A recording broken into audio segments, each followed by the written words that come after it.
पूरे 5 साल बाद अंकित यूके से लौटा था। यूके में एक वेब डिज़ाइन कंपनी के लिए अंकित काम करता था। अंकित अपने देश, अपने घर लौटकर काफ़ी खुश था। एयरपोर्ट पर उतरते ही अंकित की नज़रें अपने परिवार वालों को खोजने लगी। जल्दी ही उसे अपने माँ बाप, भाई भाभी, बड़ी बहन और खुद की 3 साल की बच्ची भी एयरपोर्ट पर खड़े नजर आई।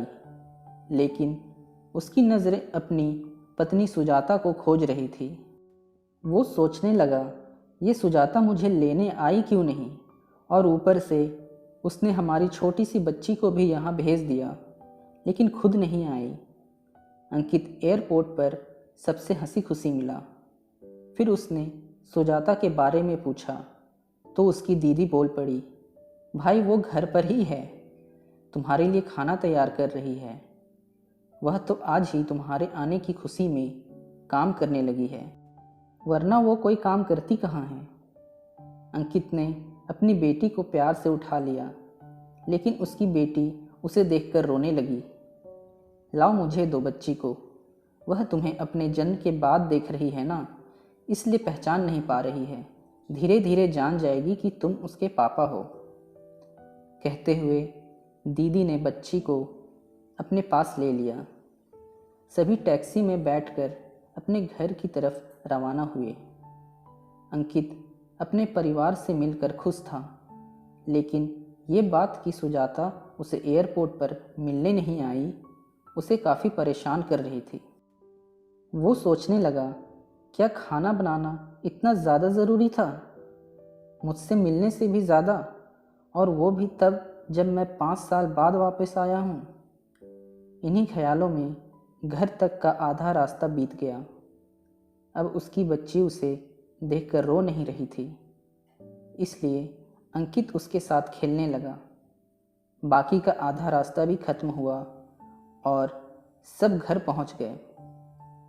गाड़ी की आवाज़ सुन सुजाता बालकनी में आकर खड़ी हो गई और अंकित की तरफ देखने लगी।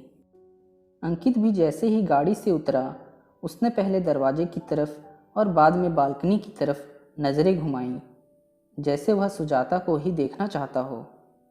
अंकित से नज़रें मिलते ही सुजाता के चेहरे पर मुस्कान झलक पड़ी। अंकित भी उसे देखकर हल्के से मुस्कुरा दिया। सभी घर के अंदर गए। सुजाता सबके लिए पानी लेकर आई और सभी को पानी देने के बाद फिर से किचन में चली गई चाय बनाने के लिए। थोड़ी देर तक सभी परिवार वालों से बातें करने के बाद अंकित सुजाता को बुलाने लगा। माँ ने उसे बीच में टोकते हुए कहा, रहने दो उसे किचन में, थोड़ा काम कर लेने दो, बाद में अपने आप आ जाएगी। तुम बैठो यहाँ मेरे पास, वैसे भी कहाँ ज़्यादा काम करती है। अंकित यही बात दूसरी बार सुजाता के बारे में सुन रहा था।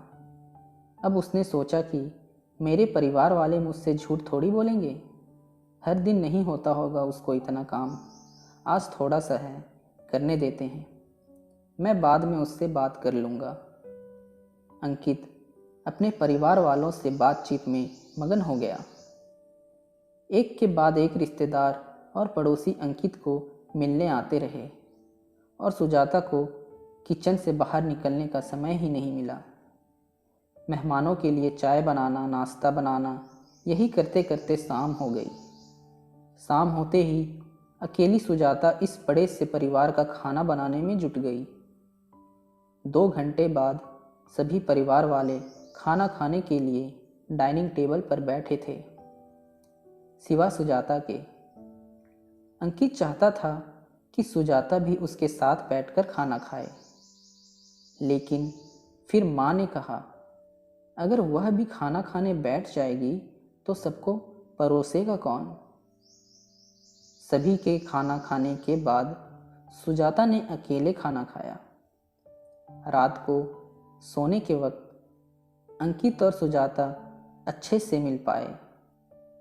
अंकित सुजाता के साथ काफ़ी बातें करना चाहता था, लेकिन वह उसके चेहरे पर थकान और नींद अच्छे से देख सकता था, इसलिए उसने सुजाता को परेशान ना करने का फैसला किया। और उसे सोने दिया। सुजाता सोने ही वाली थी कि उसकी छोटी बच्ची रोने लगी, तो वह तुरंत उठकर उसे दूध पिलाने के लिए चली गई। अंकित कब सो गया उसे पता ही नहीं चला। जब सुबह बच्ची की रोने की आवाज़ आने लगी तो अंकित उठा और सुजाता को पुकारने लगा।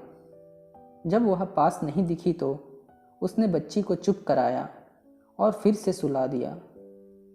अंकित बाद में सुजाता को देखने रूम से बाहर निकला तो सुजाता उसे फिर से किचन में मिली, जो सुबह सुबह ही जल्दी उठकर घर वालों के चाय नाश्ते की तैयारी में लगी थी। अब अंकित सोचने लगा, माँ और दीदी तो कहती थी कि सुजाता ज़्यादा काम नहीं करती, लेकिन जो मैं देख रहा हूँ वो तो कुछ और ही है। अंकित सब समझ गया था, पर वो अपनी माँ को ऐसा नहीं बोल सकता था कि सुजाता से ज़्यादा काम ना कराया करो। इसलिए अब उसने खुद ही सुजाता की मदद करना शुरू कर दिया। उसके हाथ बटाने से सुजाता को थोड़ा अच्छा लगने लगा था। पहले जहाँ उसका चेहरा थकान से उतरा रहता था, अब उस पर थोड़ी थोड़ी चमक आने लगी थी। उसने कुछ दिनों में ही ये महसूस कर लिया था कि सुजाता अब वो सुजाता नहीं रही जिसे वह शादी करके लाया था। वो तो कोई और ही थी, जो तोते की तरह बोलती थी, और ये सुजाता तो बिल्कुल चुप है, गुमसुम है। ऐसा लगता है जैसे किसी के दबाव में हो, किसी की डर की वजह से सहमी हुई हो। अंकित सुजाता को उसके काम में और ज़्यादा मदद करने लगा। उसका ऐसा व्यवहार अब घर वालों को खटकने लगा। घर के सभी बड़ों और उसकी दीदी ने मिल के उसको समझाया, तुम अपनी बीवी की मदद करते हो, उसमें हमें कोई ऐतराज़ नहीं है, लेकिन तुम्हें भी एक हद तक ही ऐसा करना चाहिए। जब तक कोई तुम्हें ऐसा करता ना देख रहा हो तब तक सब ठीक है, लेकिन जब कोई तुम्हें बीवी के होते हुए बर्तन धोते देखे तो वो अच्छा थोड़ी लगता है। और सोचो, आगे चलकर सुजाता को तुम्हारे हेल्प की आदत पड़ गई तो तुम्हारा अपना काम में ध्यान लगाना मुश्किल हो जाएगा। अंकित हमेशा से ही अपने परिवार वालों की बात मानता आया था। जिस तरह से सब ने उसे समझाया था, अंकित भी उनकी बातों में आ गया। अब वो सुजाता की मदद करने से कतराता था।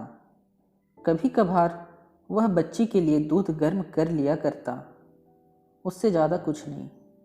घर वालों ने उससे वापस यूके जाने से मना कर दिया और कहा कि यहीं पर कुछ काम कर लो। अंकित ने अब घर से ही वेब डिज़ाइनिंग का काम शुरू कर दिया। उसका परिवार भी बढ़ गया। अब उसे 2 बेटियां और 1 बेटा था।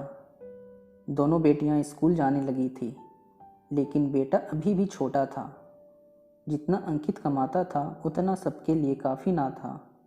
काफ़ी सोच विचार करने के बाद उसने यह फैसला किया कि वह अब सुजाता के साथ शहर में जाकर रहेगा, जहाँ पर सुजाता भी काम कर पाएगी और वह घर से ही अपने वेब डिज़ाइन करेगा।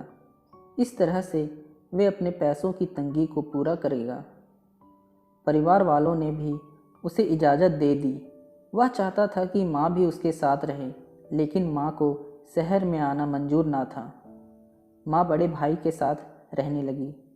शहर में अब सुजाता नौकरी करती और अंकित घर से ही काम करता। कई साल ऐसे ही बीत गए। सुजाता घर का काम और बाद में बाहर का काम करके पहले से भी ज़्यादा थकी थकी रहने लगी। परिवार वालों की डाली बातें अंकित के दिमाग में अभी भी उस पर असर करती थी। वह यहाँ पर भी सुजाता का हाथ नहीं बटाया करता था। अंकित अब दिन रात अपने काम में ही मसरूफ़ रहता था। कभी कभी सुजाता उससे कहती कि मुझे अच्छा नहीं महसूस हो रहा है, मुझे डॉक्टर के पास ले चलो। वो हाँ कह देता, लेकिन अपने काम में इतना खो जाता कि कभी उसको डॉक्टर के पास ले ही नहीं जाता। सुजाता तो बीमार थी ही, लेकिन एक बार अंकित भी बहुत ज़्यादा बीमार हो गया। इतना बीमार हो गया कि उसे अस्पताल में भर्ती करवाना पड़ा। अस्पताल में उसके पास सिर्फ सुजाता थी और कोई नहीं। इतना बीमार होने के बाद भी उसके परिवार वाले सिर्फ उससे मिलकर वापस अपने घर चले गए थे। उसका सहारा बनने के लिए, उसकी तकलीफ बांटने के लिए कोई भी उसके साथ नहीं था। बिस्तर पर पड़े और शारीरिक तकलीफ से गुजर रहे उसे अपनों का ऐसा व्यवहार बहुत तकलीफ दे रहा था। फिर वह सोचता है कि उसने भी तो सुजाता के साथ जिंदगी भर यही किया है। क्या वो सुजाता का जीवन साथी सिर्फ नाम का ही था? जब साथ देने की बारी आती थी तो उसने दूसरों के बहकावे में आकर उससे किनारा कर लिया था। यहाँ तक कि सुजाता के खुद अपने मुंह से कहने के बाद भी उसकी तकलीफ को उसने नज़रअंदाज कर दिया था। उसे अब अपना दर्द सुजाता के दर्द के आगे मामूली सा लगने लगा। उसके दर्द को ना बांटकर उसने बहुत बड़ा गुनाह किया हो, ऐसा उससे लगने लगा। पश्चाताप के आंसू उसकी आंखों से बहने लगे। उसने अपनी सारी गलतियों और गुनाहों के लिए सुजाता से माफ़ी मांगी।